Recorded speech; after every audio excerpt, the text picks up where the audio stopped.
Hi friends, welcome to RP tech. எல்லோரும் எப்படி இருக்கீங்க? நல்லா இருக்கீங்களா ஃப்ரெண்ட்ஸ்? நம்ம சேனலில் வீடியோ போட்டு ரொம்ப நாள் ஆயிடுச்சு. சூழ்நிலை காரணமாக நம்ம வீடியோ போட முடியாமல் போயிடுச்சு. அதுக்காக சாரி. நிறைய பேர் வாட்ஸ்அப்லேயும் கேட்டிருந்தீங்க பாக்ஸு, நான் ஒழுங்காக ரெஸ்பான்ஸ் பண்ணல, அதுக்கும் சாரி. நிறைய பேர் எனக்கு கால் பண்ணி உங்களோட வீடியோஸ் நல்லா இருக்குது, உங்களோட பாக்ஸ் டிசைன் நல்லா இருக்குது எல்லாருமே சொல்லியிருக்கீங்க. அதுக்காக என்னோட நன்றி. நம்ம திரும்பவும் ஃபஸ்ட்லேருந்து பாக்ஸ் செய்ய போகிறோம், சேல்ஸ் பண்ண போகிறோம், கடை பார்த்துட்டோம். கூடிய சீக்கிரத்தில் வந்து கடை ஓப்பன் பண்ணிட்டு நீங்கள் கேட்குற மாடல் 3 இன்ச்லேருந்து 12 இன்ச் வரையும் பாக்ஸ் நம்ம செஞ்சு சேல்ஸ் பண்ண போகிறோம். அதே குவாலிட்டி, அதே நியூ ப்ளேவுட்டு எல்லாமே வந்து குவாலிட்டியாக செய்ய போகிறோம். நம்மளோட வீடியோவில் பார்த்துருப்பீங்க எவ்வளோ பாக்ஸ் செஞ்சுருப்போம். அந்த பாக்ஸில் நிறைய பேர் வாங்கியிருக்கீங்க, ரெகுலராக வாங்குறவங்களும் இருக்கீங்க. என்னோடய சூழ்நிலை காலமாக கொஞ்ச நாள் யாருக்கும் ரெஸ்பான்ஸ் பண்ண முடியல, திரும்ப ஸ்டார்ட் பண்ணிட்டோம். இப்போ பார்த்தீங்கன்னா ஒரு ஆட்டோவுக்கு ஆர்டர் எடுத்திருக்கோம். அதை பற்றி பார்க்கலாம் வாங்க. ஒரு ஆட்டோவில் 2 ஆட்டோவுக்கு செய்ய போகிறோம். வித்து செட்டோடு செஞ்சு கொடுக்க போகிறோம்.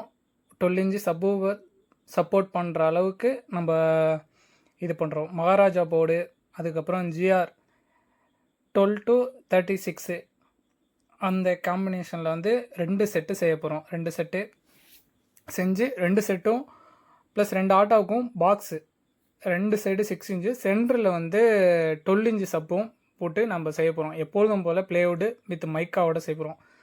துணி பண்ணலாம், துணியோட மைக்கா வச்சோன்னா அது துடைக்கிறது ஈஸியாக இருக்கும். ஆட்டோங்கும்போது தூசி வந்து உள்ளே வந்துடும் ஈஸியாக. அதை வந்து துணியில் பட்டுச்சுன்னா ரொம்ப கஷ்டமாக இருக்கும் கொஞ்சம் நல்லா. அதனால் வந்து நம்ம மைக்கா ஃபினிஷ் பண்ணி கொடுக்கலான்னு ஒரு ஐடியாவில் இருக்கும். இதில் பார்த்தீங்கன்னா மகாராஜா 4 ஃபீட் மோனோ, அதுக்கப்புறம் மகாராஜாவில் சப்ரி, அதுக்கப்புறம் GRல 12 to 36 வந்து இது பண்ணியிருக்கோம். அப்புறம் கேபினெட்டு கொஞ்சம் பெரிய கேபினட்டாக தான் சூஸ் பண்ணியிருக்கோம். அதுக்கப்புறம் சீல்டு ஒயரு, அதுக்கப்புறம் ஃபேனு, இது எல்லாமே சேர்த்துருக்கோம். இதில் வந்து ஃபுல் வீடியோ நம்மளால் எடுக்க முடியல. ஸோ கொஞ்சமான ஒயரிங் வீடியோ மட்டும்தான் இருக்கும். மற்றபடி இது டீட்டெயிலாக உங்களுக்கு ஒயரிங் வீடியோ வேணும்னா அது தனியாக ஒரு வீடியோவாக எடுத்து நம்ம பண்ணலாம். ஏன்னா நெக்ஸ்ட்டாக ஒரு ஆர்டர் இருக்குது. ஃபுல் வீடியோ வந்து நெக்ஸ்ட்டாக நம்ம சேனலில் வரும். வால்யூம் கண்ட்ரோல் வந்து 47K போட்டிருக்கேன். 12 volt ஃபேன் யூஸ் பண்ணியிருக்கோம். 2 செட்டுங்கிறதுனால எல்லாமே 2 இதில் வந்து இது மாதிரி நம்ம ஜாக்கெட் செட் பண்ணி ஒயரிங் கொடுக்குற மாதிரி ஈஸியாக, அதாவது ஜாயின் பண்ண வேணாம், நம்மளே ஒரு பின்னாடி வந்து ஜாக்கெட் செட் பண்ணிடலான்னு ஒரு ஐடியா. அதில் வந்து பண்ணிடுவோம். எல்லாத்துக்கும் ஹோல்ஸ் போட்டு நமக்கு தேவை எங்கே செட் பண்ண போகிறோமோ அதுக்கு தகுந்த மாதிரி இது பண்ணிக்கிட்டேன். உங்களுக்கு எங்கே தேவையோ அதுக்கு தகுந்த மாதிரி நீங்கள் இது பண்ணிக்கலாம். இதோட ஃபுல் வீடியோ வந்து சீக்கிரமாக நம்ம அப்லோட் பண்ணலாம். இல்லை நீங்கள் கேளுங்க, கமெண்டில் கேளுங்க, ஒயரிங் வீடியோ தெளிவாக போடணுன்னா சொல்லுங்கள். கண்டிப்பாக வந்து இதோட ஒயரிங் வீடியோ நான் நெக்ஸ்ட் ஒரு ஆர்டர் இருக்குது, அதோட ஃபுல் டீட்டெயில்ஸ் வீடியோவாக எடுத்து நான் உங்களுக்கு அப்லோட் பண்ணுறேன். நான் இந்த மாதிரி தான் பிளான் பண்ணியிருக்கேன். சப்போஸ் அவங்க வந்து எக்ஸ்ட்ரா ஸ்பீக்கருக்கும் இதிலே ஒரு போர்டு வைக்கணும்னா நான் அந்த சப்ரியை எடுத்து மாற்றிட்டு அந்த இடத்துல வைக்கிற மாதிரி ஒரு பிளான் பண்ணியிருக்கேன். ஸோ ஹீட் சிங்க் பக்கத்துலேயே ஃபேன், அதாவது இந்த செட் பண்ணியிருக்கேன் பார்த்தீங்களா, இது மாதிரி செட் பண்ணிடுவேன். பின்னாடியே இந்த ஒயரிங் ஜாக்கெட் செட் பண்ணியிருக்கேன் பாருங்கள். அதாவது 3 ஒயர் வரும் ப்ளஸ் 2 ஸ்பீக்கர் ஒயர், இது எல்லாமே இதிலே கனெக்ட் பண்ணுற மாதிரி நான் பிளான் பண்ணி வச்சுருக்கேன். ஸோ இன்னும் ஈஸியாக இருக்கும் உங்களுக்கு. ஈஸியாக எங்கிட்டேருந்து வாங்கினீங்கன்னா நீங்கள் அப்படியே ஒயரிங் கொடுத்துக்கலாம். இது வந்து மேக்ஸிமம் 30 amps வரையும் சப்போர்ட் பண்ணும் அந்த இதை. அது மாதிரி கெப்பாசிட்டி உள்ளது தான் நான் சூஸ் பண்ணியிருக்கேன். ஸோ ஒயரிங் இப்படி தான் பற்ற வச்சுருக்கேன். அதுங்க இது வந்து output wiring plus ground -V. இந்த எல்லோ கலர் ஒயர் பார்த்திங்கன்னா ரிமோட் வோல்டேஜ், அதாவது நம்ம செட்டை ஆன் பண்ணும்போது ஆன் ஆகிறதுக்கு அந்த இடத்துல வந்து இது பண்ணியிருக்கேன், ஜாயின் பண்ணியிருக்கேன்.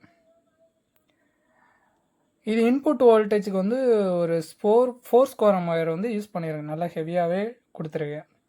ஃபேனுக்கு வந்து இந்த ரிமோட் வோல்டேஜ் வரும்போது இந்த சைடு, அதாவது டயோடோட அடுத்த சைடில் வந்து நம்ம வந்து பற்ற வச்சிட்டோன்னா நம்ம அங்கே ரிமோட் வோல்டேஜ் இங்கே கொடுக்கும்போது மட்டும்தான் அந்த ஃபேன் ஓடும், மற்றபடி இது ஓடாது. ஸோ போட்டு பிளாக் கலர் ஸ்லீவ் போட்டு 2மே ரெடி பண்ணிட்டேன். ஸோ ஒயரிங் வந்து இப்படி தான் நீட் பண்ணி கொடுப்பேன். எந்த ஒரு செட்டாக இருந்தாலும் நம்மளுக்கு வந்து ஒயரிங் வந்து நீட்டாக இருக்கணும், எங்கேயும் அதை டச் பண்ணக்கூடாது. ஸோ அந்தளவுக்கு நீட்டாக, ஏன்னா இது ஃபுல்லாகவே வந்து ஹெவியான ஒரு ஆம்பியரில் ஒர்க் ஆகும்போது. அது இல்லாமல் ஆட்டோவுக்கு வந்து செப்ரேட்டாக நம்ம வந்து ஒயரிங் நம்மளே போடுறோம். சப்வூஃபர் ஒயரிங் கிட் வாங்கி நம்ம பண்ணுறோம். பார்த்தீங்களா, இது எல்லாமே புது ப்ளேவுட் வாங்கி நம்ம கட் பண்ணி நம்ம செய்கிறோம். ஸோ இப்போதைக்கு இந்த வந்து நான் வீட்டிலே பண்ணியிருக்கேன். இது வந்து கிராஸ் டைப் மாடல், அதாவது 2 ஸ்பீக்கர் லெஃப்ட் சைடு ஒன்று, ரைட் சைடு வரும். சென்டர் வந்து சப்வூஃபர் அந்த மாதிரி பிளான் பண்ணியிருக்கோம். ஒரு ரெடியாக இருக்குது. இது எல்லாமே ஸ்க்ரூ பண்ணுவோம் ஜாயிண்டிங் வந்து ஃபெஃபிகால் பண்ணிட்டு அதுக்கப்புறம் ஸ்க்ரூ பண்ணுவோம். ஏன்னா இன்னும் ஸ்ட்ராங்காக இருக்கணும், ஏர் ரிலீஸ் ஆகக்கூடாது. அந்த அளவுக்கு நீங்கள் பார்க்கும்போதே தெரியும், ஆணி அடிக்க மாட்டோம். எல்லாமே நம்ம வந்து ஸ்க்ரூ டைப் தான். பாருங்கள், 2 இன்ச்சிலேருந்து 2.5 இன்ச்சு ஸ்க்ரூ வரையும் பண்ணுவோம். இது வந்து 3/4 இன்ச்சு ப்ளைவுட் யூஸ் பண்ணியிருக்கோம். அதாவது 18 mm 3/4 இன்ச்சு ப்ளைவுட் தான் யூஸ் பண்ணியிருக்கோம். ஸ்க்ரூ தான் நம்ம வீடியோவில் ஸ்டார்டிங்லேருந்து இப்போ வரைக்கும் சொல்கிறோம், ஸ்க்ரூ பண்ணி தான் நம்ம வீடியோ பண்ணிடுவோம். பார்த்தீங்களா, ஃபெஃபிகால் பண்ணி தான் நம்ம வந்து பாக்ஸே ஃபிக்ஸ் பண்ணுவோம் எதுவுமே. ஏன்னா அந்த அளவுக்கு ஏர் ரிலீஸ் ஆகக்கூடாது, அந்த அளவுக்கு நல்லாவும் இருக்கும். நம்மள்ட்ட கேட்குறீங்க, பாக்ஸு பார்த்துருப்பீங்க, நிறைய வீடியோவில் பார்த்துருப்பீங்க, உங்களுக்கு எப்படி இருக்கும், உங்கள் பாக்ஸ் நல்லா இருக்குன்னு சொல்கிறீங்களே, அது எல்லாமே இந்த மாதிரி குவாலிட்டியில் கொடுத்தா தான் நீங்கள் நெக்ஸ்ட்டு என்கிட்ட வர முடியும். அந்த அளவுக்கு நாங்கள் செய்வோம். இதுக்காக மைக்காவும் செலெக்ஷன் பண்ணிட்டோம். ஸோ நம்மள்ட்ட ரேட்டு கேட்குறீங்க, சில பேர் வந்து உங்கள்கிட்ட ரேட் அதிகமாக இருக்கிற மாதிரிலாம் ஃபீல் பண்ணியிருக்கீங்க. ஸோ அப்படிலாம் நினைக்காதீங்க, எல்லாமே வந்து நம்ம குவாலிட்டியாக பண்ணி கொடுக்குறோம். அதனால் இது பாருங்கள், சப்வூஃபருக்காக வந்து ஏர் இந்த இடத்துலேருந்து வர மாதிரி வச்சுருக்கோம். அதாவது ஃப்ரண்ட் சைடு வர மாதிரி 2 சைடும் எப்படி பண்ணியிருக்கோம் பாருங்கள். ஒரு ப்ளைவுட் வச்சு தடுத்து ஏரை எடுத்துகிட்டு வந்துருவோம். ஸோ இது மாதிரி தான் ஏர் ஹோல்ஸ் வரும். இதுக்குள்ளே வந்து பிளாக் கலர் நெட்டு வந்துடும். உள்ள உங்களுக்கு பெயிண்ட் பண்ணி கொடுத்துருவோம் பிளாக் கலர். ஸோ 2 பாக்ஸுமே வந்து ஃபினிஷிங் ஆகிட்டுருக்கு. இப்போ ஹோல்ட் பண்ணிட்டோம் பார்த்தீங்களா. ஸோ இப்போ இது வந்து மைக் ஆஃப் பண்ண போகிறோம். மைக்காவில் வந்து சுற்றிலும் வந்து எஸ்ஆர் பண்ணிட்டு சென்டரில் வந்து ஃபெஃபிகால் பண்ணுறோம். ஸோ அது சீக்கிரமாக எடுக்காது. இந்த மாதிரி ஃபுல் ஃபினிஷிங்கில் வந்துடும். இந்த சைடு டோர் மாதிரி இருக்கல வந்து செட்டு வந்துடும் உங்களுக்கு. ஸோ செட்டும் உள்ளே இருக்கும். அது வேணும்னா உங்களுக்கு லாக் பண்ணி மாதிரி கொடுத்துருவோம். லாக் செட் வச்சுருவோம். ஸோ பாக்ஸு வச்சு பார்த்துருக்கோம், எஃபெக்ட் நல்லாயிருக்கு. நான் செக் பண்ணிட்டேன் எல்லாமே. பாருங்க, செட்டு உள்ளே வச்சுட்டோம். ஏர் சர்க்குலேஷன் ஆகிறதுக்காக நான் ஃப்ரண்டில் எதுவுமே பண்ணல. ஒரு வால்யூம் கண்ட்ரோல், அது சப்புக்கு மட்டும் வால்யூம் கண்ட்ரோல் வச்சுருக்கேன். அந்தளவுக்கு டிசைன் பண்ணி கொடுத்துட்டேன். சீட்டு மாட்டினா பிறகு உங்களால் மட்டும்தான் அதை வந்து ஓப்பன் பண்ண முடியும். அதுக்காண்டி செப்பரேட் லாக் கூட பண்ணி வச்சிட்டோம். எஃபெக்ட் நல்லா இருக்குது. ஸோ இதோட ஆடியோ டெஸ்ட் வேணும்னா என்னோடய வாட்ஸ்அப் நம்பருக்கு நீங்கள் மெசேஜ் பண்ணுங்கள். உங்களுக்கு வந்து நான் ஆடியோ டெஸ்ட்டுக்கான வீடியோ அனுப்புகிறேன். ஃபைனலாக பார்த்தீங்கன்னா 2 ஆட்டாவுக்கும் பாக்ஸ் செட் பண்ணி கொடுத்து நம்மளே ஒயரிங் பண்ணி ஃபினிஷ் பண்ணி கொடுத்தாச்சு. நம்மளோட லொக்கேஷன் பார்த்தீங்கன்னா தாம்பரத்துலேருந்து படப்பையில் தான் நம்ம லொக்கேஷன் அமைஞ்சிருக்கு. உங்களுக்கு எதனா தேவைன்னா என்னோடய நம்பர் கீழே கொடுக்குறேன், வாட்ஸ்அப் பண்ணுங்கள். மறக்காமல் நம்ம சேனலை சப்ஸ்கிரைப் பண்ணிடுங்க, லைக் பண்ணுங்கள், ஷேர் பண்ணுங்கள், கமெண்ட் பண்ணுங்கள். எதனா டீட்டெயில்ஸ் வேணும்னா என்னோடய நம்பருக்கு காண்டாக்ட் பண்ணுங்கள். தேங்க்யூ.